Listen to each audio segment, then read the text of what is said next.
안녕하세요. 또 일주일 만에 뵙겠습니다. 또 이번에 저번 주에 이제 추석이 있었고, 이번 주인가? 추석이 있었고, 우리가 추석 때 뭐를 지내죠? 차례를 지내죠. 그 차례란 말이 어디서 나왔습니까? 뭐 이조에서 뭐 주저에서 주저 가래 뭐 이렇게 얘기를 나왔는데, 그것은 나중에 차례를 이야기하면서 더 상세하게 말씀드리겠습니다. 차례라는 것은 삼신을 모시는 거예요. 삼신을 모시는 건데, 그 삼신이 누구죠? 우리 전에 방송을 보신 분은 아시겠죠? 하나님이신 염제 신농 씨와 그의 따님이신 뉘주 할머니, 그의 첫째 아들인 대화주 씨, 이분이 삼신입니다. 거기에서 일자, 하나님의 그 염제 신농 씨의 일자 딱 붙여가지고 그게 차자가 그 위에다 붙여가지고 그게 차자가 되는 겁니다. 그러니까 우리가 이 세모를 뭐라고 그러죠? 자, 설문해제. 이건 이제 전에 이제 공부를 했던 거니까 다시 한번 복습하는 의미에서 다시 한번 들어보시기 바랍니다. 이것은 독약집이라. 그러니까 모을 집자를 써가지고 설문해제 이거를 집이라 읽는다라고 말했습니다. 그러니까 우리가 지금 쓰는 말, 집이란 말, 우리가 흔히 사람이 사는 곳이 집이 아닙니까? 근데 그 집이 어디서 나왔느냐면 바로 삼신을 모시는 거기서 그 글자에서 세모 글자에서 나왔습니다. 그러면 지금 우리가 집이라고 일컫는 우리가 살고 있는 곳이 집인데, 그러면 그 말을 그렇게 집으로 이야기하면 그 집은 즉 삼신을 모시는 곳이죠. 그래서 집은 굉장히 성숙하고 거룩한 곳입니다. 오히려 교회나 절보다 훨씬 더 신성한 곳이 될 수가 있죠. 그래서 그 신성한 곳에서는 항상 그렇게 신성한 곳이니까, 그러니까 자기 부모님, 조상님들이 계시는 곳이니까, 본향이니까 마음이 편해질 수밖에 없는 거예요. 내 집에서가 아니라 그렇게 신명이 옹호하고 있는 곳이기 때문에 굉장히 편한 겁니다. 그런데 우리가 거기에 있는 땅 기운에 맞춰서 집의 기운이 있습니다. 집의 터가 센 곳은 굉장히 힘이 듭니다. 그리고 사고가 많이 납니다. 그래서 터를 잘 골라야 하죠. 근데 사람이 어느 정도 살다 보면은 그 집터와 같이 그 집터에 있는 지신들이죠. 가신들과 같이 잘 어울려 살게 되죠. 근데 이것이 어우러지면은 굉장히 문제가 생기게 됩니다. 그러니까 집에선 되도록이면 경건하게 이렇게 보낼 수 있도록 해야 됩니다. 차 얘기에다 이제 독약집이 나왔네요. 자, 이렇게 해야 하는 것이다. 항상 우리가 집을 생각하면 이 가정도 집이고 나라도 하나의 집입니다. 근데 이 나라에, 이 집에, 모을 집자, 이 집에 거짓말만 팽배한다. 그것이 그 짓을 518년 동안 그렇게 해왔습니다. 그러니까 그 나라가, 이주란 나라가 잘 될 턱이 없죠. 잘 될 턱이 없고 오히려 어떻게 했습니까? 나라를 팔아먹었죠. 팔아먹어버렸죠. 이 집을 이 나라란 조선이란 나라를, 일시조선이란 나라는 하나의 집안처럼 집으로 생각했죠. 자기네 가산으로 생각한 거예요. 그러니까 그러니까 그 백성들은 종이란 얘기죠. 종. 그렇게 생각해서 지탱한 왕조가 바로 일시조선입니다. 그러니까 조선이란 말이 역사 개창기에 나라가 세워지는 그 과정을 말한 것이 바로 조선인데, 그러면 얼마나 숭고하고 좋은 말이겠습니까? 그 말을 퇴색시킨 것이 바로 일시조선입니다. 제가 이야기할 때 일시조선이라고 이야기합니다. 그것은 어떤 사람은 혹시 이렇게 얘기하는 사람도 있습니다.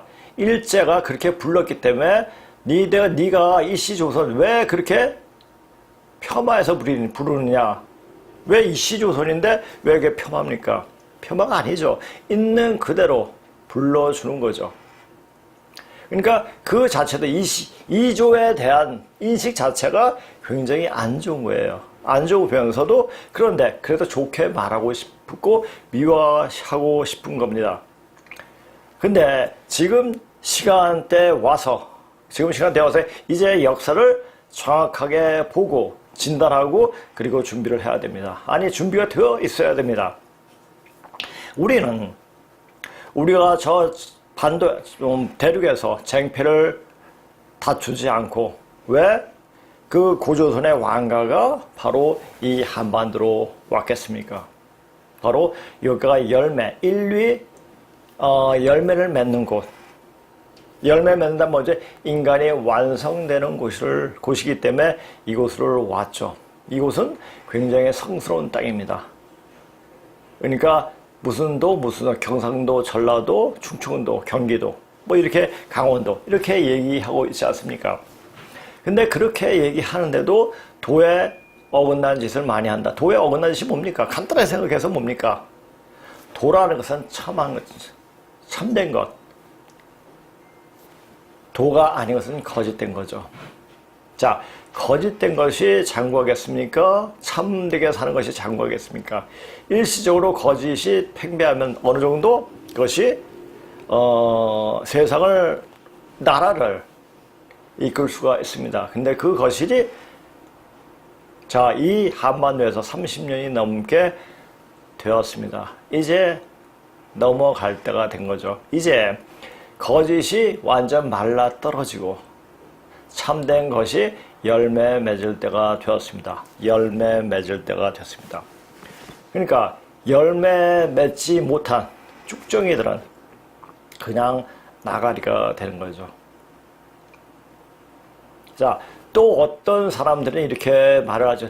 제가 간혹 가다, 전 어릴 때, 그냥, 일상적으로 일본말을 좀 썼습니다. 왜냐, 단어 같은 거를. 왜냐, 그렇게, 해방되고 얼마 안 돼, 한 15년 정도, 15년, 17년 이렇게 됐으니까, 또 일제 때 교육을 받은 사람들에 의해서 또 교육을 받아 놓으니까, 그냥, 자연스럽게 말을 섰습니다. 그것이 일제의 잔재라 가지고 그 말을 고치고 그랬는데, 근데 알고 보면은 그 일본 말은 예전에 우리 가야말 또는 옛 신라의 말, 우리 예전에 고어, 그런 말들이 많이 섞여 있습니다. 그러니까 그런 것을 보고, 그래서 제가 이렇게 쓰는데 이것에 대해서 반발하는 사람도 있을 거예요. 나가리? 아마 이것도 일본 말이죠? 모르겠습니다. 그렇게 쭉정이가 되는 인간들이 있는데 쭉정이가 되지 않기 위해서는 어떻게 해야 되느냐? 공부를 해야 돼요.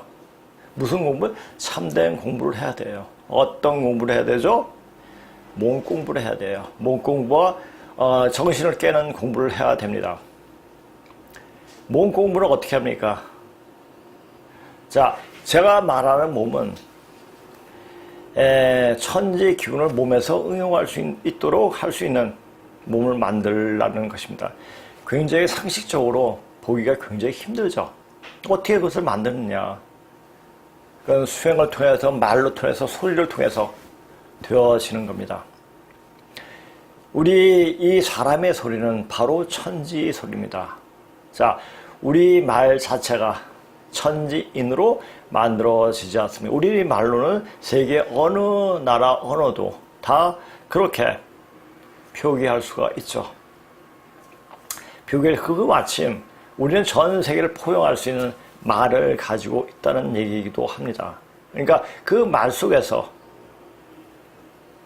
우리 역사를 찾을 수가 있다는 겁니다.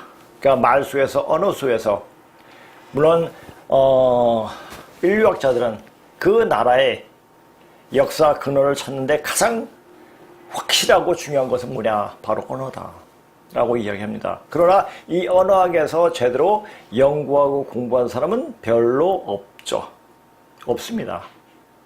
단지 어떤 유물과 유적으로 보고, 하나의 언어를 보기 위해서는 여러 가지 언어도 봐야 할 뿐만 아니라 그 언어 속에서 나오는 철학 사상이라든지 의미라든지 그런 것 자체가 자체를 많이 봐야 됩니다. 그리고 알아야 됩니다. 자, 그래서 문자학이란 것이 얼마나 귀중하고 보배스러운 것인지 알게 됩니다. 제가 학교 다닐 때, 대학 다닐 때, 워드파워란 한 7만 단어 되는, 영어 책이, 책이 있었는데, 그 단어가 어떻게 유래가 됐냐, 어떻게 나왔느냐에 대해서 이야기를 했습니다. 근데 거기에서 그걸 보면서 너무나 흥미를 얻게 됐고, 영어를 더 열심히 잘하게 됐죠. 그래서 그 그렇게 하는 영어 덕분에 학원에서 고3들을 가르치면서 한 20 몇 년간을, 거의 30년간을 가르칠 수가 있었던 겁니다. 아마 그렇게 문자적으로 들어가게 되면, 언어가 굉장히 진도가 빨리 나갑니다. 그리고 실력이 빨리 좋아집니다. 자, 중국어를 하면서도 이 문자를 들어가니까 언어 자체가 그냥 눈에 쏙쏙 들어오게 됩니다. 자, 그래 그 문자 속에, 문자라는 게 뭐죠? 그 민족의 처음을 나타내는, 기원을 나타내는 어떤 표식이 될 수가 있습니다.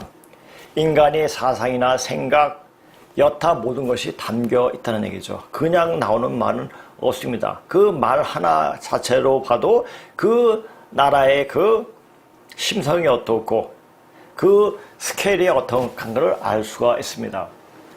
특히 우리가 유행가 같은 그때 그 시절에 불렀던 그 상을 불렀기 때문에 그 유행가를 해석하고 이게 듣다 보면은 그때 그 시대에 어떤 사람들이 정서를 알 수가 있는 겁니다. 또 그리 친족 관계라든지 어떤 사람과의 관계도 어떤 식으로 표현했는지 알게 됩니다. 그것을 우리가 선진시대 적어도 4,500년 전에 그 말들이 그렇게 전에 어떤 유행가들을 적어놓은 게 바로 시경입니다. 근데 그 많던 시경을 다 없애버리고 한 300편인가 몇 편만 남겨놓고 다 없애버리죠. 누가 했습니까? 공자가 그랬습니다. 공구가 했죠. 그러니까 집자를 생각하면 차자를 공부하다 보니까 자료를 쓰다 보니까 공자가 얼마나 나쁜 놈인가. 이 말만 앞세우고 행동은 그렇지 않는 그런 철저히 하여튼 빌어먹을 놈이 바로 공구였습니다. 자, 공구를 붙잡고 공구에 대한 연구를 열심히 한 사람은 순자와 맹자입니다. 그런데 순자는 그걸 보고 파악을 했죠. 이걸 토대가지고 인간은 무지하다, 무식하다. 그래서 법으로라도 만들어가지고 사람들을 제도해야 된다고 생각했습니다. 자, 공구가 표현을 하면서 술이 부작이 아니라 술이 사기 쳤죠. 옛것을, 그대로 옮긴 게 아니라 옛것을 가지고 사기를 쳤어요. 그러니까 철저한 나쁜 놈이죠. 자, 공자의 진면목을, 공자가 얼마나 나쁜 놈인가를 알면은 이조가 얼마나 더러운 나라라는 것을 알 수가 있죠. 518년 동안, 공자가 말한 현실적으로 되어질 수 없는 인간은 이러이러하니까 이러이러하다. 그냥 허공만 대고 이야기하던 맹자의 이야기를. 그래서 맹자 거라도 제대로 갖고 왔는지 몰라요. 근데 맹자가 아니라 나중에 맹자를 현실적으로, 맹자의 학설을 현실로 이화시키는 게 뭐냐, 주자죠. 그 주자 가지고 코피 터지면서 싸우다가 망한 게, 팔아먹은 게 바로 이조예요. 얼마나 더럽습니까? 자, 이조가 이렇게 더러운 족속의 나라였다는, 그러면 우리 자신도 더러운 족속이겠지만, 그러니까 우리는 족속이란 말, 그러니까 어떤 생물학적으로 족속을 이야기할 때 족속이 조선이라고 할 수 있겠지만 생물학적으로 우리는 보면 역사를 보면 전 세계가 조선인이에요. 그렇다면 나 생각과 긍정적인 생각, 나를 찾을 수 있는 그런 생각을 갖고 있는 사람들은 전부 우리입니다. 전 세계인이 우리가 되죠. 그러나 우리와 생각이 전혀 다른 중국 화족을 빨던 인간 같지 않은, 그래서 중국으로 뭐라고 했어요? 된놈이라고 했어요. 뗀 놈이 아니라 된놈이라고 했죠. 되어 먹지 않은 놈을 된놈이라고 했습니다. 왜? 남의 항상 뒤통수 치면서 그렇게 해 살아왔으니까.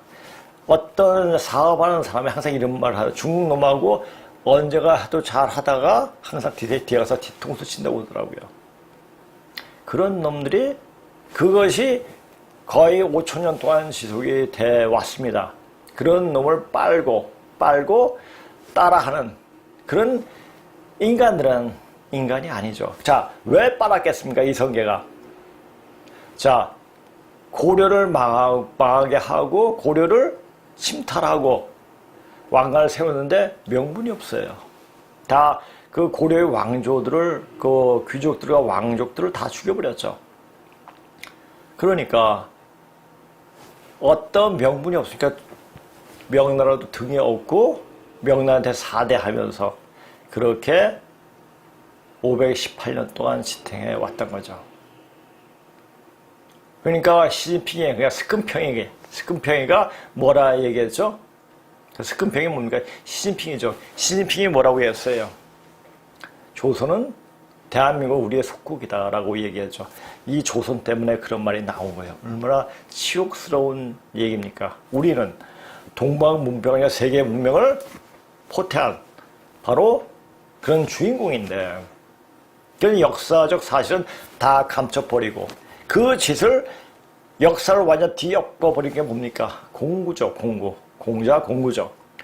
공부가, 그러면 공구는 누구냐? 환부역조를 한 대표적인 인물이죠. 인간이죠. 그러니까 환부역조, 아버지를 바꿔 조성을 바꾸는 그런 짓을 그냥 해버린, 도저히 사람으로서 생각할 수 없는 짓을 했죠. 그것을, 그가 말한 것을 따라한 것이 바로 이주예요. 그 중에서도 나쁜 것만, 그러니까 이러이러하다라는 말만 계속 해왔던 맹자의 설을 따라 했던 것이 바로 이주입니다. 근데 제가 왜 이주에 대해서 이렇게 신랄하게 이야기합니까? 자, 지금 여야 문재인뿐만 아니라 여야 정치 패거리들은 전부 다 중국의 사대를 하려고 그렇게 발버둥치고 있습니다. 그리고 그것을 붙잡으려고 하고 있죠. 그래야지 자기 어떤 돈이라도 생겨서 어떻게 하려고 이렇게 하죠. 그 생각 자체가 굉장히 지저분한 거예요. 그런 생각을 가진 인간들이 이 나라를 어떻게 할까? 이 나라가 그런 인간들로 지금 정치, 입법, 사법, 행정 다 깔려있기 때문에 이 나라는 하늘이 용서치 않습니다. 하늘이 용서치가 않아요. 그래서 뭘로 합니까? 사람을 완전 병으로 쓸어버립니다.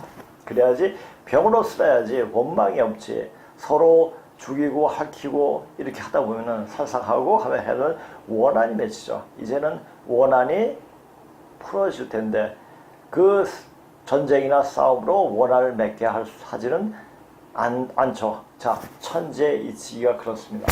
천재이치, 지금은 병으로서 판을 가릅니다.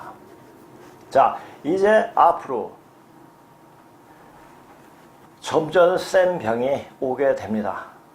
자, 이것은 제가 누구한테 뭐 신을 받아가 하는 얘기도 아니고 공부를 하다 보니까 이렇게 나오더라. 유불선 기독교나 증산사상이라든지 여러 가지 몸무교라든지 또 동학이라든지 여러 관계 서적을 봤을 때 이렇게 이것이 보인다는 얘기죠. 딱 그때 30년 전에 공부했던 그런 현상들이 지금 눈에 확연하게 드러나는 겁니다.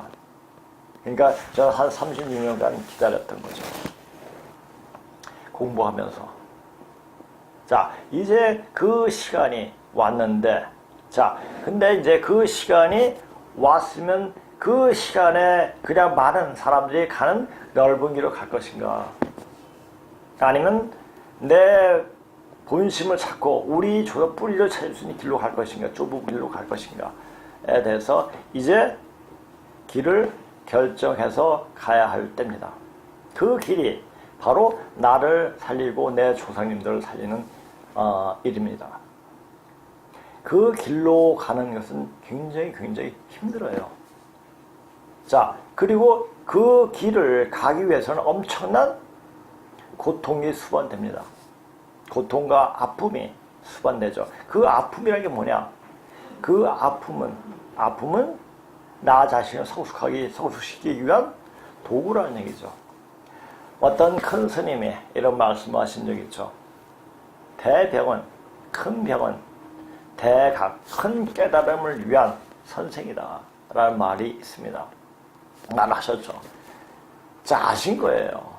그 아픔으로 끝나는 게 아니고 아픔 속에서 저도 그렇게 산에서 떨어져가지고 무지목수 그전에도 배웠지만은 산에서 떨어가지고 그렇게 몸으로 고통을 받았기 때문에 지금 사람 몸을 읽을 수 있는 그런 경지면 경지나 지경이면 지경이나 할까까지 오게 된 거죠. 자, 이것은 우연히 된 게 아닙니다. 그만큼 내 몸에서 자신이 몸에서 배웠던 거죠.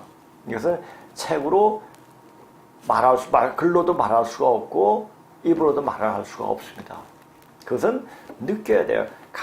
몸이 열리면 그냥 느껴집니다. 자, 이것은 이 말은 많이 아파본 사람은 알아요. 근데 아파보지 않은 사람들은 모릅니다. 자, 한번 아프고 그 과정을 겪고 난 다음에 어떻습니까? 이 세상을 보는 눈이 확 틀려집니다. 이제 어떻게 되겠구나. 그냥 피상절도 알던 그런 사실들이 진짜 이제 일어나겠구나. 일어나고 있구나. 그것을 아주 피부 깊숙이 느끼게 됩니다.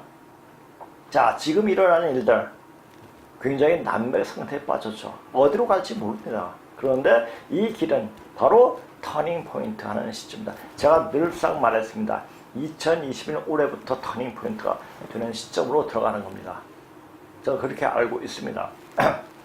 그래서 올해, 내년, 내후년 엄청나게 큰 파동들이 칠 겁니다. 파동이에요.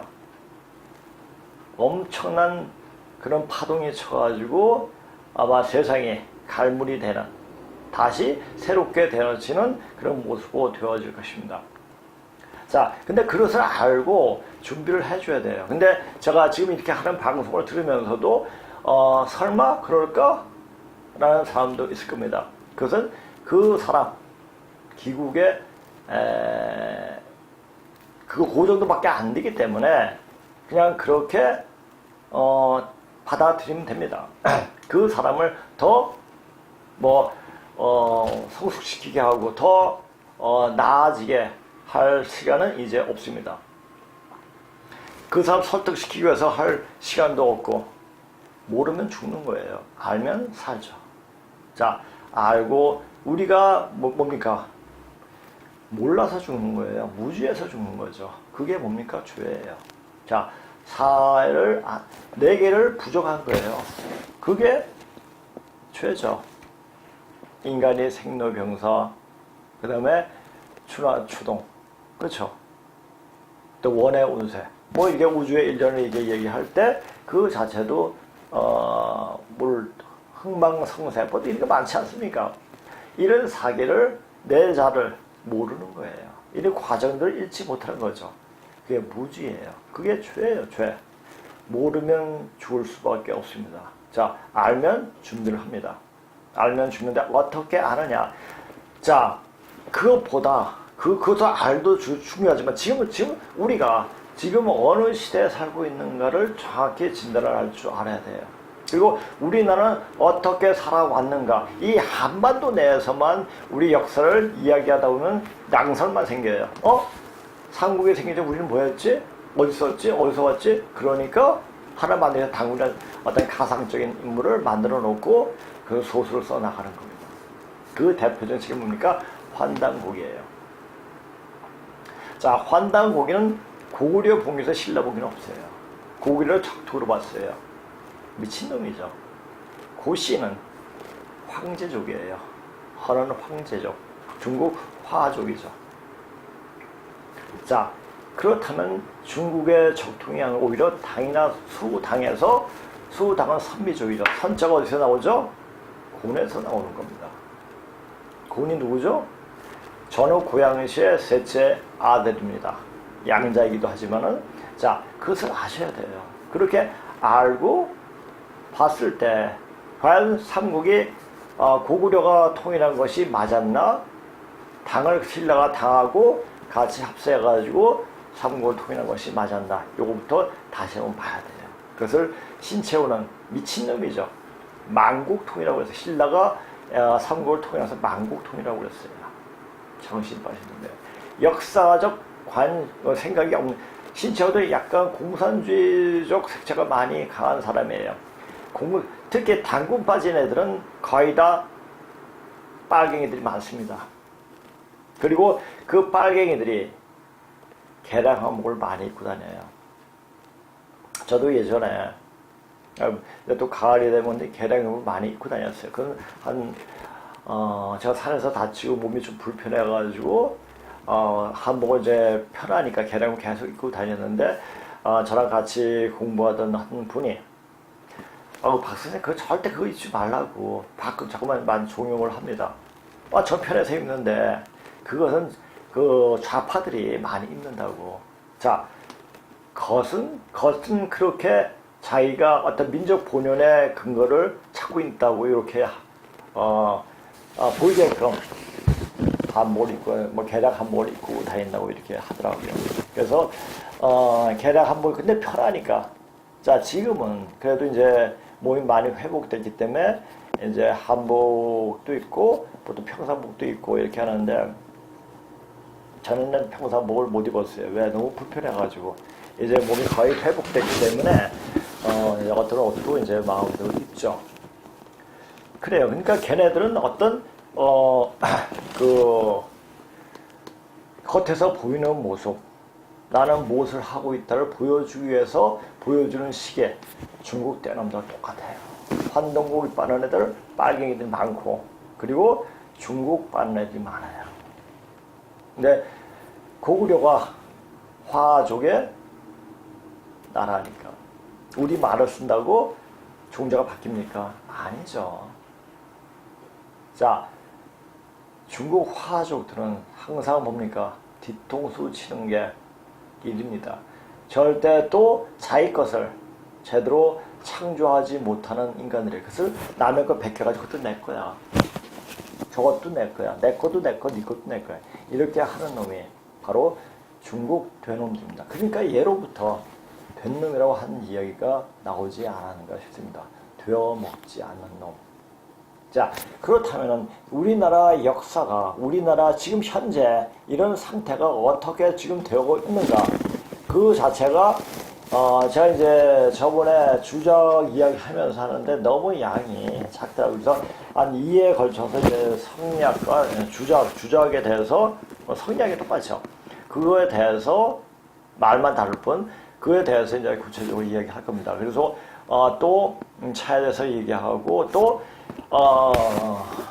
터닝 포인트를 해석하다 보니까 이 공자가 음과 양에 대해서 이야기한 게 나오는데 그 얘기 하다 보니까 이조 시대가 이 시조선이 또 불고 튀어나오더라고요.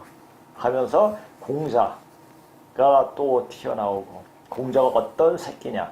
이건 공자는 놈도 아니고 새끼예요. 새끼가 뭐라고 했죠?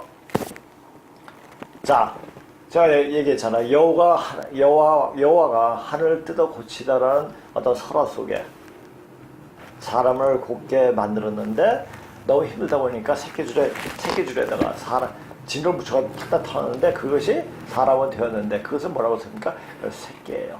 그 새끼들은 부귀인은 그냥 아주 손수 만든 사람을 그냥 일해주는 것에 불과해요.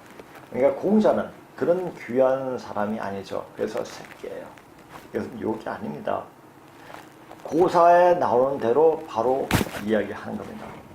자, 그래서 지금 어떠냐가 한번 잠깐 보시기 바랍니다. 자, 우리나라 자체는 절대 혼자의 힘으로 되어지는 것이 아니라, 자, 왜 그렇습니까? 우리나라는 우리만이 나라가 아니라 전 세계의 본향입니다. 왜? 여기서 나갔고 우리가 제사 지낼 때, 제사 모실 때 어떻게 하죠? 큰 집에 가죠. 다 큰 집에 갑니다. 그래서 만약 어떤 막내를 어디 가면은 사람들이 좀 안 좋게 보죠. 그러니까 당연히 장남 집안에, 장손 집안에 가서 그렇게 예를 올립니다. 바로 우리가 장손족이, 이 장손이기 때문에 모든 나라 사람들이 우리나라를 흠모하게 되어 있습니다. 자, 우리가 이제 겉으로도 좋아 보이고 생각이 이렇고 이렇다면 더 사람들이 경배를 하게 되겠죠. 자, 그렇게 되는 거예요. 자, 그래서 뭡니까? 이 나라는 우리만 가지고 된 것이 아니라 전 세계들이 간섭을 하기 때문에, 왜? 여기도 그네들이 본향이기 때문에 간섭을 안 할 수가 없어요. 이렇게 봐야 돼요. 우리는 왜 이 반도 안에 묶여가지고 왜 다른 나라의 눈치를 보면서 살아야 되느냐? 이렇게 생각하면 생각이 끝나버립니다. 그래서 사대를 하게 되죠. 누가 힘이 센가? 눈 돌아가요. 그러니까 고종처럼, 문재인처럼 이렇게 되는 거예요. 이렇게 할 수도 없고 저렇게 할 수도 없고, 미국에 붙어도 안 되고 중국에 붙어도 중국에 마음을 두고 있는데 현실적으로 안 되니까 미국에 하라는 대로 하는 그런 입장이죠. 그렇게 되는 거예요. 그러니까 우리가 이렇게 하는 것은 오히려 우리가 단단한 우리 정신세계가 정확히 알게 되면 세계가 이렇게 우리들한테 유리하게 일어날 수 있도록 이야기할 수가 있는 겁니다. 그래서 이 고문자로, 그러니까 만반년의 문자로 나타난 역사를 공부하는 것이 그렇게 중요한 겁니다. 힘으로 되어지는 것이 아니라 세계의 주변 정세가 어떠한가에 따라 결정되게 힘의 역학을 잘 이용함에도 불구하고, 이용하다는 것보다도 사태를 내가지고 그렇게 잘 활용을 해야 되죠. 자, 그것을 정확하게 보고 활용한 분이 누굽니까? 이승만 박사였습니다. 그분은 대단한 분이죠. 자, 우리는 우리 힘으로 절대 독립할 수가 없다. 자, 외세를 끌어들여가지고 독립을 해야 돼. 외세를 끌어들인 거죠. 그러니까 외세가 그렇게 하게끔 되어지게끔 한 나라가 해방을 할 수 있게끔, 독립을 할 수 있게끔 한 것을 본 겁니다. 왜? 우리 자체로는 도저히 불가능하다라는 것을 정확히 읽은 거죠. 정세 판단을 잘못한 이 나라를 구렁텅이로 몰고 갔다. 자, 이조 때가 그랬고, 김영삼이, 개대중이, 노무현, 그리고 문재인이 그렇게 하고 있고 지금 진행 중에 있다는 것이 문제는 엄청 큰 문제다. 근데 문제가 아니란 얘기예요. 왜? 대한민국이 망할 때가 됐기 때문에, 됐기 때문에 망하는 입장으로 그 길로 가고 있는 겁니다. 왜? 대한민국이 망해야지 더 좋은 세계가, 신세계가 열리기 때문입니다. 자, 대한민국이 망해서 신세가 열리는 것이 아니라 대한민국이 망할 때가 되고 신세가 열리는 시간이, 그러니까 그 시간이에요, 시간. 그 시간 알고 그렇게 준비되어 있으면 우리는 무의이하로 되는 거예요. 아무것도 하지 않고 가만히 기다려도 되는 게 아니라 내 자신을 알고 내 자신 닦아가면은 남들이 와서 다 수종 들게 되어 있습니다. 그만치 자기가 그만큼 높아지고 고귀해져야 되는 겁니다. 그것은 어떻게 되냐? 몸이 되어지면 됩니다. 몸이 되어지지 않으면 모든 게 다 헛것입니다. 아무리 돈이 많고 명예가 많고 해도 건강이 뒷받침되지 않으면 아무것도 되는 것이 없지 않습니까? 이제는 모든 사람이 이제 앞으로 되어질 사람 몸이 되어 있어야 돼요. 자, 그 몸은 천지 기운을 응용할 수 있는 몸, 그 몸입니다. 자, 수행할 때, 자, 그 기운이 들어올 때 몸이 어떤가? 이것은 경험하지 못한 사람들은 몰라요. 자, 그것이 1년 해서 되느냐? 적어도 10년, 20년, 30년까지는 해야지 어느 정도 그 기운을 감지할 수가 있다는 얘기죠. 그래서 지금은 이게 다른 사람들의 문제로 보이기 때문에 저는 굉장히 기쁜 거예요. 아, 이제 망조가 들었다. 이제 새로운 기운을 가진 사람들이 이제 일어날 때가 됐구나.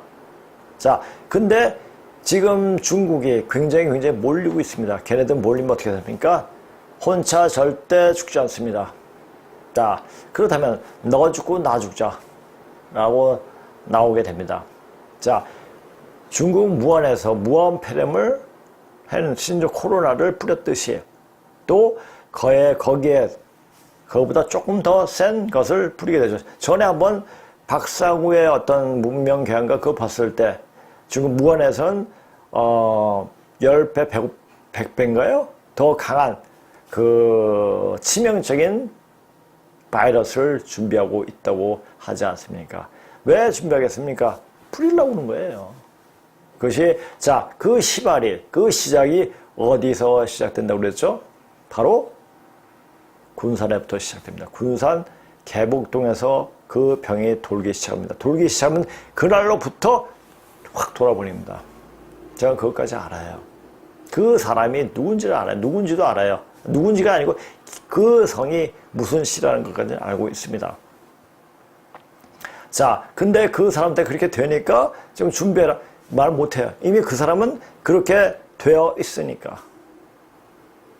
되어 있기 때문에 어찌 할 수가 없습니다. 이것은 천지를 뒤집는 그런 능력이 있다 하더라도 그렇게 못합니다. 이것은 어떤 하나님이 나오셔도 못하는 일입니다. 그러니까 이미 하늘에서는 이 사람은 될 사람이다, 안 될 사람이다 라는 것을 이미 확정을 해놨죠. 자, 이제 저는 그런 사람을 찾는 것 뿐입니다. 그 살 수 있는 그런 기운을 갖고 있는 사람들. 자, 있다고 해가지고 그 사람을 찾나 해도 그 사람이 기운을 씁니까? 못 써요. 그 사람은 굉장히 비리비리 할 수도 있습니다. 그걸 찾아야 돼요. 그래가지고 그 사람 안에 있는 그 자신을 깨워줘야 되죠. 그게 뭡니까? 몸을 치료해주면은 그 안에 있는 그 마음이 깨어납니다. 그런 깨어진 마음으로 세상을 봐야지 이제 세상이 보이고, 그래서 그 말이다. 그러니까 예수 공자 석가가 말한 말이 그 말이었구나. 이때까지 예수 공자 석가 가지고 돈 벌어먹는 놈들이 다 사기꾼이었네. 이런 말. 물론 공자도 사기꾼, 예수도 사기꾼이고 부처 시다르터도 사기꾼이었어요. 왜? 그럴 수밖에 없죠. 자, 여름 시대 때 암만 맛있는 사과를 먹는다 할지라도 그 사과 맛이 납니까? 안 나죠. 불완전하죠. 여름에는, 가을은 다 성숙하죠. 그래서 지금에 봤을 때 예수공자 석가가 사기꾼을 내기지, 그때 그 당시에 봤을 때 사기꾼 아니죠. 지금 와서 보니까. 근데 왜 제가 그런 얘기를 하느냐. 거기에 지금 빠져가지고 선천 종교인 유불선 기독교, 이슬람교에 빠져가지고 거기에 따라서 모든 걸 해석을 하려고 하는 그 자체를 이제 버려야 한다는 얘기예요. 그래서 제가 전에도 얘기했죠. 이제는 라식 얘기를 빗대면서 인용하면서 그런 잡스러운 것들은 다 쓰레기통에 갖다 버려야 한다는 겁니다. 자, 그래서 이것을 보고 우리가 지금 어떤 시대에 어떻게 살고 있는가를 정확히 또 보시기 바랍니다. 어차피 이제 대한민국이 문을 닫아야 할 때가 되었기에 그런 이조가 만들어 놓은 천출들. 자, 이조 때 어떻게 했습니까? 고려의 귀족들은 전부 다 노비로 만들어 버렸어요. 그러니까 그렇게 하면서 성도 없애버리고 그냥 개똥이 말똥이 이렇게 불러버렸죠. 그게 나랍니까? 한 사람의 자기의 어떤 정권력을 채우기 위해 가지고 정권이나 명예를 채우기 위해서 맨날 공자를 맹자만 부르짖으면서 사람들한테 가르치지 않으면서 이렇게 남을 협박하고 죽여버리는 그런 일을 자행한 것이 바로 이조 518년 동안 행한 일들입니다. 그러니까 어떻게 보면은 이 지조가 만드는 천출들은 불쌍한 사람들이 518년 동안 너무너무나 그렇게 인간답게 평생 동안 사람으로 대접받지 못하고 그렇게 살아왔죠. 그게 한 대에서 끝나면 모르는데 그것이 대대손손 그렇게 되어 왔던 거죠. 그래서 누가 정했습니까?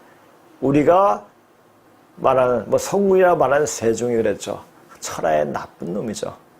자, 이조의 왕들 중에서 나쁘지 않은 놈은 없어요. 자, 이 얘기를 듣고 누구 와서 이야기하면 이주에 대해서 청나라에게 이야기하면 그래 고개를 끄덕거리게 될 겁니다. 그들이 자손들이 살아생전 사람 대접 한 번 못 받고 죽은 조상들이 자손들에게부터 그 원한이 풀어지게끔 하는 일이 벌어지게끔 되어가고 있는 것이다. 그런 거예요. 자, 지금은 증산 선생이 말씀하셨듯이 지금은 해원 시대니라. 원을 푸는 시대예요. 자, 원이 그렇게 풀어지는 겁니다. 자, 근데 그래서 그 사람들, 문재인이나 정치 패거리들이 그렇게 하는 짓, 중국에 붙잡고 그렇게 하는 짓을 보고 저 나쁜 놈이다. 그렇게 말을 할 수가 없는 거예요. 그 안에 있는 저 원한이 그렇게 풀어지는 거구나. 참 안 됐다. 라는 생각이 많이 들죠. 그런데 어떤 이제 공부한 측면에서 어떤 수행하는 사람의 입장에서 봤을 때 그런 거죠. 그러나 현실 정권 딱 봤을 때, 정치 패거리들은 중국 붙잡고 중국 빨고 있는 정치 패거리들은 인간 이하의 인간들이죠. 왜 자기 조상들이 그렇게 살아왔듯이 왜 스스로가 사람답지 않게 사는지 그 자체도 참 모르립니다. 자, 이것은 뭡니까?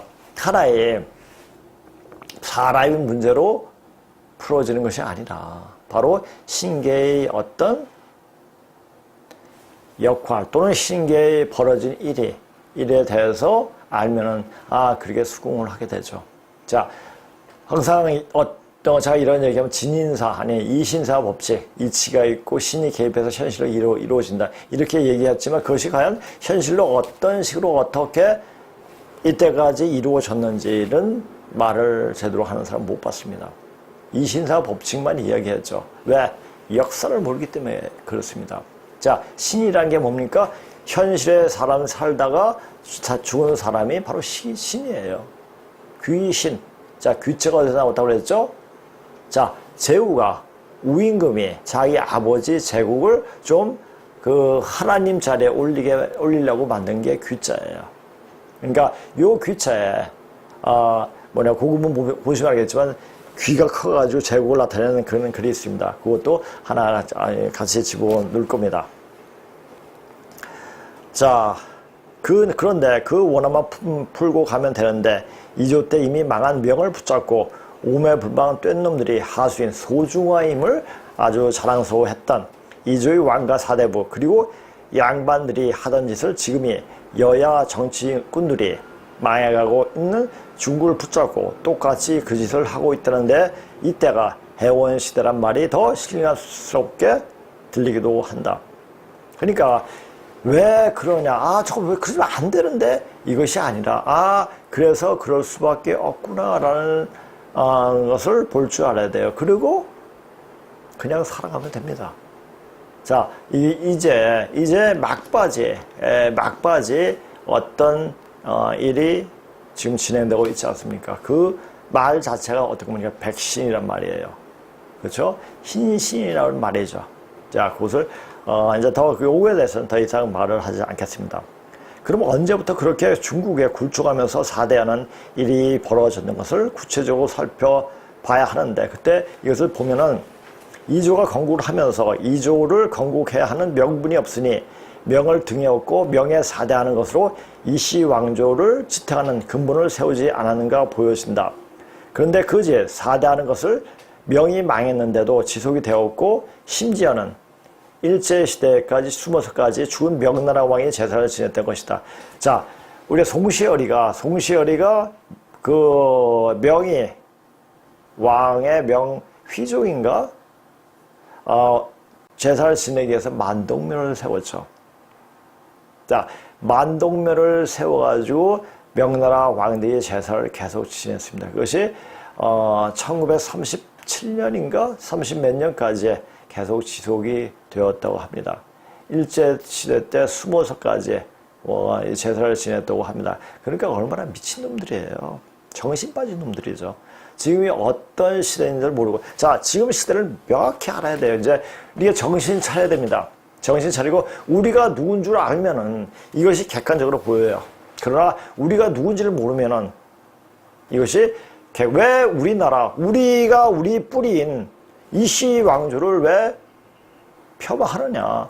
폄하가 아니죠. 있는 사실을 그대로 이야기할 뿐이죠. 근데 있었던 사실을 그대로 이야기해 주는 사람은 없었어요. 왜? 용기가 없어서 그래요. 아는 게 그것밖에 없으니까. 그렇게 해야지 되는 건 줄 알았죠. 자, 웃기고 포보고 절도할 만한 것은 국력도 실력도 없으면서 이렇게 해야 한다는 당일성으로 무모하게 북벌론을 주장하다 급사한 건지 급사당한 건지 효종도 정말 정신 이상자이다. 정신병자죠. 아니 그 당시 청나라는 어땠습니까? 강희제 청나라 강희제는 가장 번창할 그런 시기였습니다. 그런데 북벌을 하겠다? 그냥 마음은 내가 해보겠다라는 얘기죠. 나는 이랬어. 나 이렇게 생각했어. 이것만 보여주는 거예요. 똑같아요. 빨갱이들하고 똑같죠. 빨갱이들이 의식하고 똑같아요. 빨갱이 의식이 바로 이조의 사대부리 생각하고 거의 똑같습니다. 자, 효종이 북벌로 발화할 당시에는 청나라는 최전성기를 구가하는 시기였고 그때 청은 강희제 때였고 그 당시 청을 방문한 영구 대사는 청은 너무 강해 아직은 청과의 충돌을 피해야 한다라고 말할 정도로 청이 청나라의 최전성기였습니다. 자, 그런데 명나라 빨던 그 의식 가지고 그러니까 죽은 아이 자지 잡고 우는 뭐 해보겠다 하는 제가 똑같죠. 그 당시에 영국은 해가 지지 않는 나라고 하던 시기에 대영제국 관리가 그렇게 말할 정도였는데 국제 정세에 깜깜한 이조의 왕이 그때의 말을 할 정도였으면 거의 정신병자 수준인 것이다. 이조의 27왕 중에서 정신 이상자가 아니었던 인간들이 없지만 왜 정신 이상자가 그러니까 대체로 보면은 서로 파벌 싸움 하다 보니까 저놈을 어떻게 끌어내야지 내가 하나 실권을 잡을 것인가 해가지고 뭐 노론소론 남인 북인 코피터지게 싸우잖아요. 그러다 보니까 이 왕이 어디에 마음을 둬야 될지 그것조차도 몰랐던 거죠. 그러다 보니까 이거냐 저거냐 갈팡실팡하다 보니까 머리가 확 돌아버린 거예요. 어디에 힘을 불어넣어야지 내 왕권을 지탱하는데 문제가 없었을까? 요것만 생각하죠. 백성을 어떻게 더 잘 살게 만들 것인가가 아니라 어떻게 하면 내 왕권을 유지할 것인가. 지금 똑같습니다. 정치 패거리 하는지 똑같습니다. 그리고 효종이 떠들었던 북벌론은 자기가 즉위한 지 10년 후에 북벌하리라는 위상을 추구했는데 그것 때문인지 모르면 효종은 급사당했고 효종이 무마음에 가슴 열던 서인 집권층은 잠시 안도의 숨을 쉬면서 묘는 남성의 효종이 금나라를 장물하자는 북벌론을 거론한 고사를 언급한 송시열의 권고를 받아들여 효종으로 정해졌다. 좋은 것은 다 갖다 붙여요. 말은. 자, 지금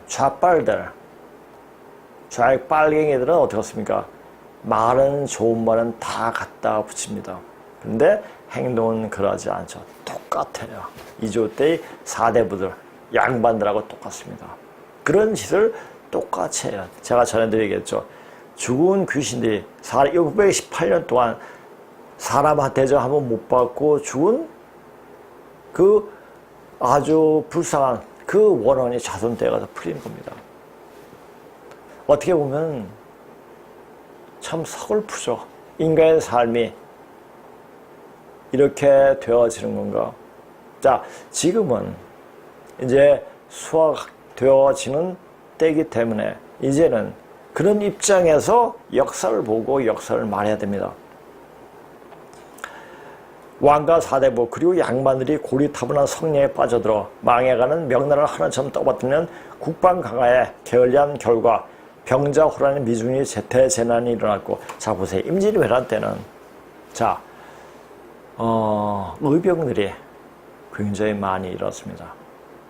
그런데 자 임진왜란이 끝난 후에 어땠습니까? 그 사람들의 어떤 대가를 지불했습니까? 안 했죠. 오히려 핍박을 했죠. 그러니까 병자호란 때는 의병이 있었습니까? 나타난 흔적이 없죠. 자, 그런 거예요. 대재난이 일어났고, 이걸 병자호란이 왜 일어났습니까? 우리는 형제의 나이다, 형제의 예를 갖추자라고 얘기를 했는데, 우리는 오랑캐는 청나라 너희들하고는 상대하지 않겠다 하고, 우리는 명나라를 계속 섬기겠다 이렇게 해놓으니까 거기에, 그래서 그 말에 정신 좀 차리게 하겠다 싶어서 나온 게 바로 병자호란입니다. 자, 이 병자호란에서 어떤 일이 또 벌어지냐, 이제 조금만 더 보십시오. 그 전쟁의 피해는 고스란히 백성들이 목였다. 위정자들은 임진왜란에서 교훈을 얻지 못했다. 그러니까 교훈을 못 얻어요. 왜? 이거 하나의 생각에 그냥 빠져있던 거예요. 이거면 된다. 이러이러해야 아니라 이러하지 않으면 안 된다라는 생각으로 빠져있었던 거죠. 그러니까 어떤 교리적인 입장에 빠지면 이렇게 무서운 거예요. 항상 사람은 그 상황에 따라서 변해야 되죠. 그것이 바로 시중짜리예요. 양반 사대부들은 권력에만 눈이 멀어 백성들을 산껏 노비로 천대하고 국가와 백성들이 백년지기는 생각하지 않았다. 심지어 청나라의 포로로 끌려가 돌아온 조선 여성들은 비참한 생활을 해야만 했다. 어렵게 국가에서 이조 여성들을 속환하였지만 가족들은 여성들을 받아들이려 하지 않았다. 당시 이조세에는 성리학이나 명분에 빠져 부녀자들이 절개를 강조하던 시절이라 부녀자의 시부모나 남편 또는 가족들은 며느리나 아내 또는 딸들이 오랑캐들에게 몸을 더럽혔다는 사실을 가문이 수치라고 얘기했다. 자, 만약에 그 여진족이, 그러니까 청나라가 우리가 같은 형제국이라고 생각하면 오랑캐라? 그러니까 오랑캐라고 얘기한 건 뭡니까? 중국의 입장에서 한족 외에는 다 오랑캐예요. 그놈들 왜? 자기 자신 볼적 거 없기 때문에 남을 굉장히 낮추게 얘기하는, 자기가 스스로 낮으면서 그 다음에 그 말을 듣고 이 소중함을 부르짖었던 이 시 왕조가 자기들도 오랑캐라고 부른 거예요. 무식하다도 아니고 미친놈이죠, 미친놈. 자, 당시 이조세는 성리학의 명분에 빠져 부녀자들이 절개를 강조하던 시절이라 부녀자의 시부모나 남편 또는 가족들은 며느리나 아내 또는 딸들이 오랑캐들에게 몸을 더럽혀줬다는 사실을 가문이 수치라고 여겨 받으려고 하지 않았다. 또 몸을 보존하는 경우는 있어도 사람들은 믿지를 않았다. 심지어 오랑캐다 한가하다가 죽었다고 조정에 거짓으로 보고하여 연료문을 받는 경우가 있었는데 이런 집일수록 속한된 여인을 더욱더 받아들이려 하지 않았다. 그냥 말만 그러했던 거예요. 말만 가지고 장난을 친 거죠. 행동을 그러하지 못하고. 그러니까 생각 자체가 완전 이건 엉망진창. 자, 그 맹자가 어느 나라 사람이라고 했죠? 노나라 밑에 조그만 추나라라는 나라 사람이었습니다. 그러니까 조그만 나라에서 이러하면 되느니라만 계속 읊었던 거죠. 사실 현실적으로 어떻게 나라를 운영하고 어떻게 해야 되는지 그에 대한 관념은 전혀 없었죠. 포로에서 돌아온 여성들을 고향으로 돌아온 여자를 특히 환양녀, 고향에 돌아올 환자죠. 환양녀라고 불렀다. 남편들이 이들을 받지 않아 친정에 있거나 자살을 하기도 하여 큰 사회 문제가 되었다. 결국 조정에서 죄 없는 이들에게 홍제천에서 목욕을 하고, 홍제천 참 좋죠, 저게 목욕을 하고 도성으로 들어오면 그 죄를 묻지 않고 차후에 환양녀들이 정조 문제를 거론한 자는 주의 고하를 막론하고 엄단하겠다는 조치를 취했으나 문제는 해결되지 않았다. 이러하면 되겠다고 어떤 해결책을 내지만 어떤 생각이 어떤 그 팽배하게 마음속에 있던 그런 앙금이랑 앙금 그 생각 자체가 없어지지 않으면 되어 먹지를 않습니다. 자, 요 당시에 어땠습니까? 일본은 서구 문물을 서양 문물을 받아들여가지고 엄청난 번영을 구가를 했죠. 자, 환양녀들은 가족과 동네 사람들이 멸시를 견디지 못하고 집을 나가 자신의 비밀을 알지 못하는 곳에서 술과 몸을 팔며 연명했고 그 후 환양녀라는 말이 변하여 몸을 팔아 생계를 유지하는 환양년이라고 부르게 됐다. 자, 환양년 진짜 이 환양년아 하면 굉장히 큰 욕이 되지 않습니까? 근데 알고 보면은 이 고향으로 돌아온 여자 너무나 가슴으로 마음으로 받아들여야 하는 일임에도 불구하고 말조차도 이렇게 아주 속되게 만들어버렸어요. 그게 이씨 조선의 전체적 사회에서 말을 만들었던 그게 그겁니다. 환양년이 속한 데가 돌아올 때 할아버지가 누군지 모르는 자식들이 하나 둘씩 달고 왔는데 이들도 오랑캐에서 몸을 더럽혀 나간 자식이라 하여 오랑캐 호에 포로를 서서 호로자식, 이 호로자식아 이런 말 많이 하지 않습니까? 그러니까 이 말들이 좋은 말이 이조 때 좋은 말도 나쁘게 쓰고 하여튼 중국을 빠른 말만 나쁜 말도 좋게 써버리고 그 말이 말이 제대로 되지 어그러져 놓으니까 이 사회 자체가 완전 어그러졌습니다. 자, 그래서 지금 우리나라도 이 나라도 말이 굉장히 어그러져 있어요. 그 말이 뭐냐? 바로 하나라는 개념이에요. 이제 하나란 말 안 쓰더라고. 일도 없다. 하나도 없다. 이렇게 써야 되는데도 불구하고 하나는 서수에 하나 둘 셋 서수에 일도 없다는 기수에 그냥 생명이 없어요. 하나라면 생명이 있죠. 자, 하나님이라는 말도 다 생명이 있는 말이에요. 일립 하면 뭡니까? 아무 의미도 없는 것 같아요. 자, 지금 말이 그렇게 변해서 그 뭐냐? 이제 끝났다라는 얘기예요. 자, 이 호로자식이란 말 이렇게 나온 말입니다. 이 아이들은 어머니인 환양녀들이 제대로 돌볼 수 없게 되니 굶주림과 헐벗음으로 도둑질을 하거나 다른 아이들이 멸시에 싸우기 일쑤였으며 환양년의 자식이라고 어쩔 수 없다고 과시를 받았다. 환양년 호로자식 이들은 이씨 조선이 백성들이었다. 이렇게 이주의 백성들은 고통을 당했음에도 불구하고 이씨 지배 엘리트는 어떻게 했습니까? 이것을 핍박을 했죠. 그 이씨 조선의 그 백성들이 왜 고통을 받았습니까? 자, 지배 엘리트 계층에서 맨날 네가 옳고 내가 옳고 성량 입장에서 이야기하다 코피 터지게 싸우다 보니까 백성들을 돌보지 않았죠. 그래서 백성들이 고통을 그 고통을 그대로 받고 걔네들은 이씨 조선의 그 양반들은 어땠습니까? 그 불쌍한 백성들을 또 가혹하게 이를 부려먹으면서 그렇게 또 노비를 많이 만들어가지고 사람으로서 살지 못하게 만들어요. 자, 노비는 뭡니까? 어떤 세금을 낼 수 있는 어떤 그게 없었잖아요. 책임이 없었잖아요. 그러니까 국가의 재정이 바닥이 난 거죠. 자, 지금 보면은 자, 어떤 나라에서 한 나라가 어떤 대상을 놔두고 핍박을 하면은 그 나라는 필시 망합니다. 자, 우리가 나중에 또 얘기했지만 여자를 박대하면 그 나라는 그 집안은 안 됩니다. 여자를 좀 높여줘야지 그 집안이 됩니다. 자, 근데 장손 해가지고 남자를 낳는 걸 더 좋아한다? 그래가지고 그 집안 이제 망주가 됩니다. 그래서 앞으로 오는 세상에는 집안에 딸이 없으면 굉장히 아주 힘든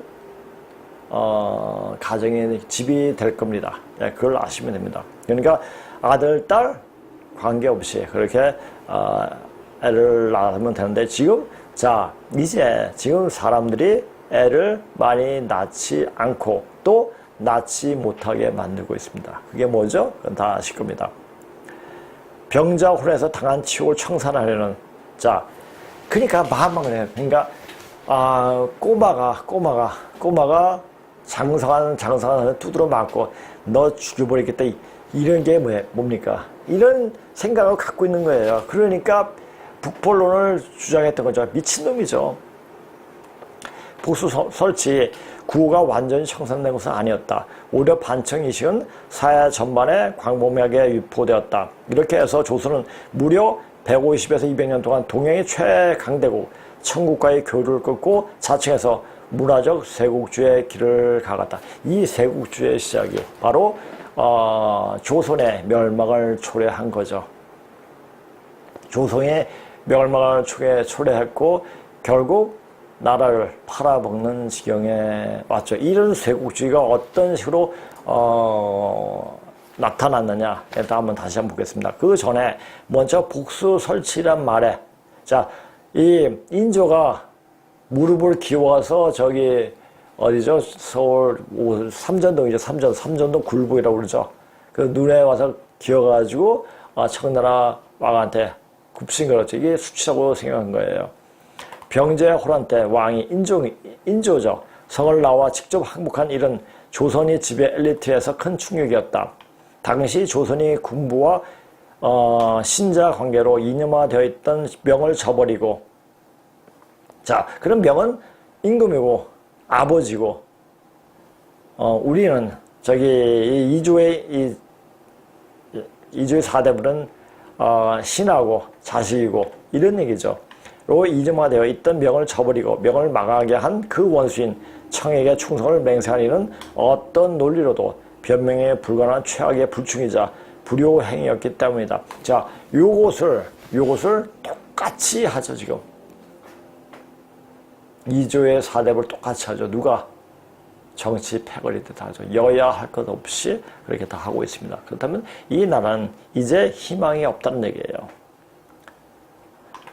대한민국에 다시 일어난 그런 웃긴 말입니다. 이런 이념적 위를 타개하기 위한 방편으로 조선 후기 지식인 사회에서는 절지부심과 와싱상담의 심정으로 지옥을 싣고 원수를 갚자는 움직임이 크게 일었다. 그게 원수 갚는 게, 거기 가서 두드러 패는 게 원수 갚는 게 아니죠. 원수 갚는 게 뭐니까 내 자신이 잘 되면 되는 거예요. 내 자신이 잘 되면 인력을, 자, 국가 안에는 사람들을 잘 키우고 교육을 시켜야 됩니다. 그런데 그 교육은 양반에 한했고 일반 사람들은 교육에 소외되지 않습니까? 그것을 해소할 나라가 어디입니까? 일본이죠. 일본 때문에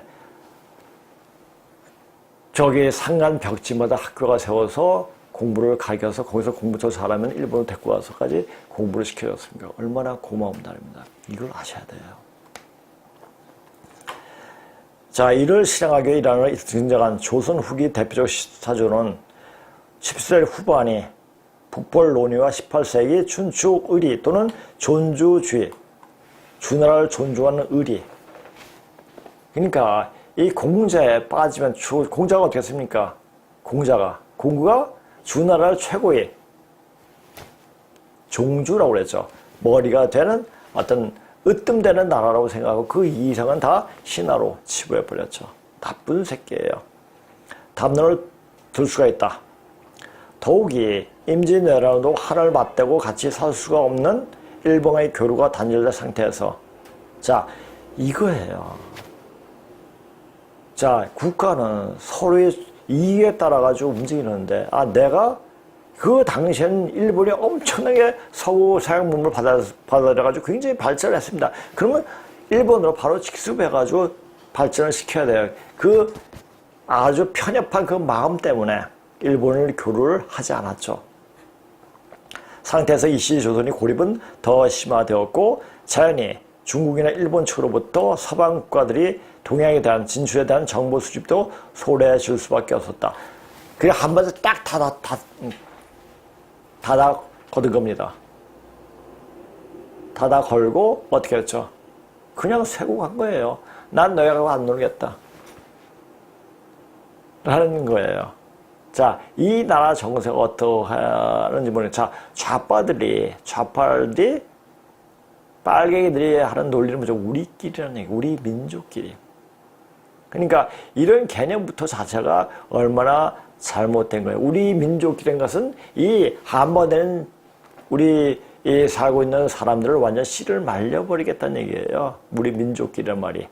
자, 그것도 명확히 알아야 됩니다. 어쨌든 이런 배타적 대청 외교와 고립주의는 후일 대원군이 세국 전체가 위정 शक사의 기원이 되는 것이다. 성리학적 대의명분론이 자, 이러하면 되느니라 라는 말이 이것이 되는 일입니까? 안 되는 일이죠. 사회적 분위기가 조정 공론에서 우위를 점거하던 상태에서 문호를 개방하고 창피하기도 하고 굴욕적이라고 여겼기에 자세를 낮춰 강대국 청의 문물을 배워서 부강명을 이룩하던 나라의 차원의 현실주의는 이주를 지탱하는 기반인 숙명, 명을 숭배해야 된다. 명은 우리의 영원한 아버지 나라다. 임금의 나라다. 이렇게 생각을 한 거죠. 위반되게 당연히 소기에 경을 끼었다.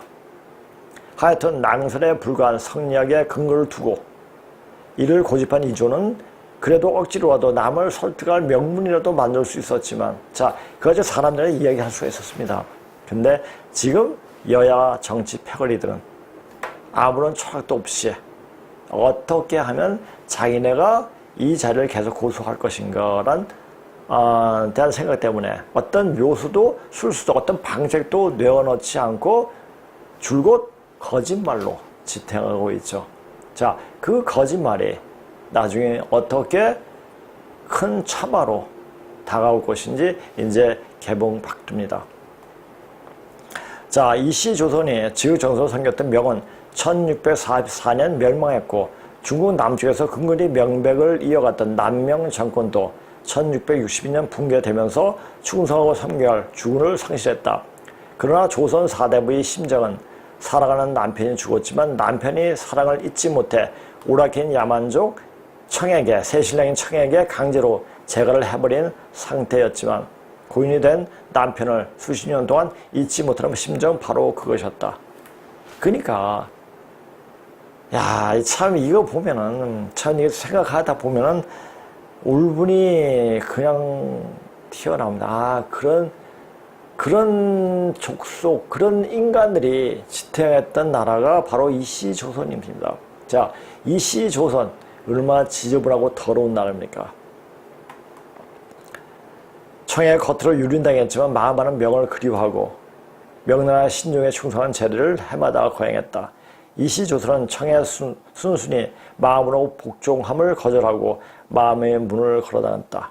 그러니까 너가 나쁜 놈 해놓고 상대를 안 한 거예요. 물론 그런 사람 보면 어떻습니까? 사람 관계에서도 그렇게 마음의 문을 닫고 한번 사랑에 실패를 한 사람은 또 다른 사람 만나면 되는데 그러지 않고 거기에 한 사람한테만 묶여서 생각하면 그 자신의 인생 자체가 굉장히 굴욕적이라고 하면 굉장히 그냥 피폐해지죠. 이유는 두 가지였다. 하나는 이조가 오랑캐면 패권과의 청을 상교할 대의 명분이 없었고 또 하나는 성장적 틀에서 만들어진 문화 강국이라는 아주 멍청한 착각이었던 것이다. 문화 강국. 자, 그 문화가 무슨 문화인데? 거짓된 문화인데. 인간이 사회를 살아가는 데 있어서 전혀 필요하지 않은 공론에 불과한데 그 공론을 붙잡고 이야기하던 그런 자체가 그걸 가지고 문화 강국이라고 이야기했던 겁니다. 여기서 문화 강국이란 성리학적 기준에서 이씨 조선이야말로 공자, 맹자 그리고 주자가 교화시키려 했던 인의 도덕과 예의 범죄를 제대로 실천하는 모범 사회라는 것이다. 겉에만 그렇게 보이려고 했죠. 공자 그 자신이 환부 역조까지 하면서 역사를 유린시킨 놈이었는데 여기 새끼란 말은 안 썼습니다. 이 점에서 조선의 사림 사대부들은 조선의 성리학적 학문적 성과와 그 실전적 차원에서 청보다 비교 위에 섰다는 강한 자부심을 가지고 있었는데 미친놈들이 따로 있는 것이 아니었다. 이걸 작성하면서 그냥 일반 사람이 말로 그냥 점잖하게 말로 표현할 수가 없더라고요. 아, 진짜 미친놈들이다. 이런 생각밖에 안 들더라고요. 이렇게 518년 내내 정신착란증 환자들이 설쳤던 이조가 지탱할 수 있었던 것은 끝없는 당정으로 적을 만들어 서로 죽이면서까지 4대를 했기에 518년 지탱할 수가 있었던 것이다. 그런데 19세기 때 어디에다 붙어야지 자기의 이씨 왕조의 명맥을 이을 수 있을까만 생각했지 이 나라 자체를 부강하려고 생각은 하나도 없었죠. 그러다가 붙은 게 러시아에 붙었죠. 러시아에 붙어가지고 어떻게 됐습니까? 민비가 일본인 당인들에게 무참하게 칼로 난자당해 죽어버렸죠. 죽음을 당했죠. 거기서 정신을 못 차려요. 그래서 그걸 보고 고종은 러시아로 도망갔죠. 그게 아간 파천이죠. 자, 그런 일들이 벌어졌어요. 그렇기 때문에 자, 영국이 일본으로 하여금 니들이 이 조선을 맡아라 라는 미략까지 나오게 되죠. 그게 뭡니까? 카프라 데프트가 뭐냐? 카프라 데프트 미략인가? 뭐 그런 미략이죠. 카프라인데 데프트가 모르겠습니다. 하여튼 그런 카프라 데프트 미략이가 그렇습니다. 다시 한번 찾아서 말씀드리겠습니다. 구한 말 누구에게 사대를 해야 이씨들이 더 오랫동안 존속할 수 있을까에만 눈알이 돌아갔기에 고종은 일본에게 나라를 팔아먹고 웃으면서 궁궐을 떠날 수 있었던 것이다. 이건 참 우리로서는 참 창피하고 부끄러운 일입니다. 그런데 어떻게 또 이렇게 보면 일본은 다른 나라가 아닌 진시황 직계의 손들이 세운 나라이기 때문에 역시 정신 빠진 이조를 정신 차리게 한 일본은 너무너무 고마운 나라였죠. 이걸 아셔야 됩니다. 그리고 오늘 또 이제 요거 하다 보니까 좀 근데 오늘은 좀 시간을 많이 두고 해야 될 것 같습니다. 이번 이제 시간이 있어서 조금 이제 올해 이번에 차례가 있었기 때문에 차례에 대해서 이야기를 하면서 이야기를 하기 때문에 조금 더 하겠습니다. 이번 시간에는 조선말 일본에 의해 시해당한 비운의 여성인 명성황후에 대해서 살펴보고자 하는데요. 명성황후는 오늘날 드라마 혹은 다양한 매체를 통해 유독 심하게 미화가 된 인물이기도 합니다. 그녀는 한때 드라마의 대박으로 조선의 앞날을 걱정한 국모 혹은 열강의 이권 다툼에 맞서 싸운 여걸이라는 이미지 등으로 미화되었고 그 결과 현재도 그녀에 대해 잘 모르시는 분들은 그녀에 대한 이미지를 긍정적으로 생각하시는 경우가 종종 있는데요. 하지만 명성황후에 대해 자세히 살펴보면 그리 좋은 평가를 받을 만한 인물이 절대 아니라는 것을 알 수 있습니다. 그럼 지금부터 명성황후의 실체에 대해 알아보도록 하겠습니다. 첫 번째로 살펴볼 것은 명성황후가 세도 정치를 부활시켰다는 점입니다. 세도 정치는 조선 후기의 정치적, 사회적으로 심각한 문제였습니다. 그래서 고종의 아버지인 흥선대원군은 자신이 집권한 후 이 세도 정치를 타파하기 위해 수많은 노력을 기울였고 그 결과 세도 가문들을 축출하여 마침내 세도 정치를 타파하는 데 성공했죠.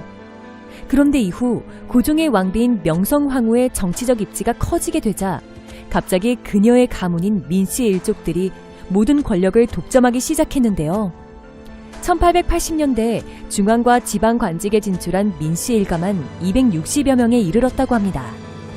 이에 대해 황현이라는 인물은 자신의 저서인 매천야록에 이렇게 기록해두기도 하였습니다.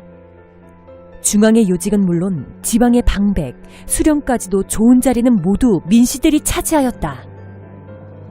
또한 민씨 일가는 부패와 사치, 그리고 매관매직을 일삼았고 그 결과 조선의 국력을 더욱 열악하게 만들었는데요.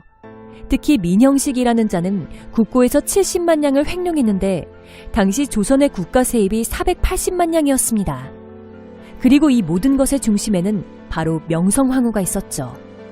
두 번째로 살펴볼 것은 그녀의 사치와 낭비 행각입니다. 이에 대한 여러 가지 일화가 있는데요.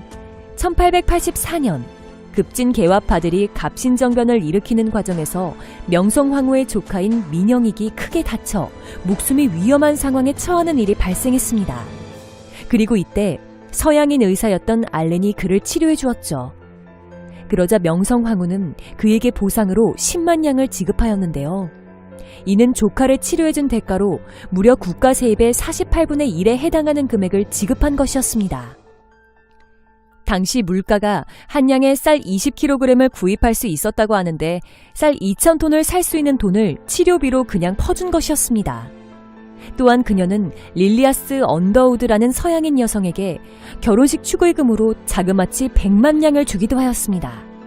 이는 국가 세입의 5분의 1 정도 되는 엄청난 금액이었죠. 이 밖에도 명성황후는 진령군이라는 무녀를 총애하여 자주 굿판을 벌이는 등 여러 사치와 낭비 행각으로 조선의 국고를 파탄했습니다. 마지막으로 살펴볼 것은 그녀와 민씨 정권의 엉터리 내치와 외교입니다. 명성황후와 민씨 정권은 조선의 개항 과정에서 서양 열강들에게 별다른 대책 없이 이권을 퍼주었습니다.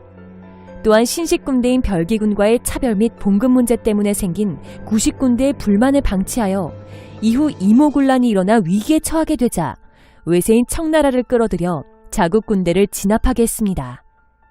게다가 이후 민씨 정권은 자신들의 매관매직 및 부정부패로 발생한 동학 농민운동과 같은 밀란을 제대로 진압하거나 달래지도 못한 채 또다시 청나라를 끌어들여 이후 조선 땅에서 청일전쟁이 발발하게 되는 원인까지 제공하였죠. 즉 자신들이 내치를 잘못하여 생긴 밀란을 스스로 잠재우고 해산시켜야 하는데 외세를 끌어들여 국내를 난장판으로 만들어버린 것입니다. 게다가 청일전쟁이 발발하자 자국에서 외국 군대들이 전쟁을 벌이는 것을 방치함으로써 조선은 결국 외세들의 전쟁터가 되어버렸죠.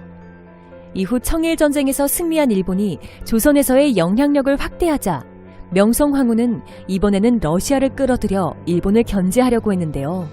그 결과 그녀는 결국 일본에 의해 시해당하였고 조선은 또다시 외세들의 힘싸움 공간으로 전락해버렸습니다.